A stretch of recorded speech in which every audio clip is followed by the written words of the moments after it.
It seems clear to me that the system, that the processes were followed, that were in place at the time. That was before I was president of the UCI.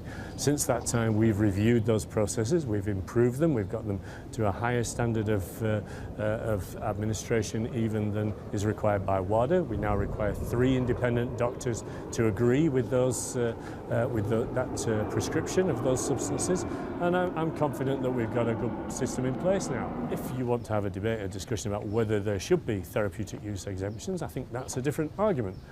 They are allowed, they are part of the system, and it seems that the system was followed. And since you took over in 2013, do you think cycling has regained its credibility? Well, I believe so, and I think it's a battle that will continue always. I think there will always be people who try and cheat in any walk of life, whether it's sport or business. We had a Cycling Independent Reform Commission which did a comprehensive review of the history of doping in cycling, looked at some of the allegations of the recent past, and again gave us 35 lessons, things that we had to do to avoid those kind of problems recurring. So we've genuinely now got independent processes. There's no conflict of interest. I don't get involved. No senior member of the UCI's management committee or the staff of the UCI gets involved in the detail of anti-doping. We've outsourced all of that to an independent body, the Cycling Anti-Doping Foundation.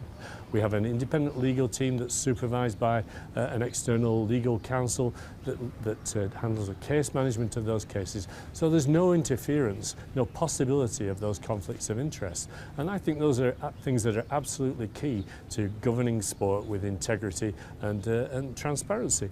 One of my jobs is to make sure that in our sport, families can trust that if they bring their children into our sport, they can go all the way to the top if they have the ability and the dedication without having to lie, without having to cheat, without having to take substances that might damage their health in the long term, and without having to spend the rest of their lives looking over their shoulders. Now, those are fairly fundamental requirements, I think, in terms of governing a sport and running it with integrity.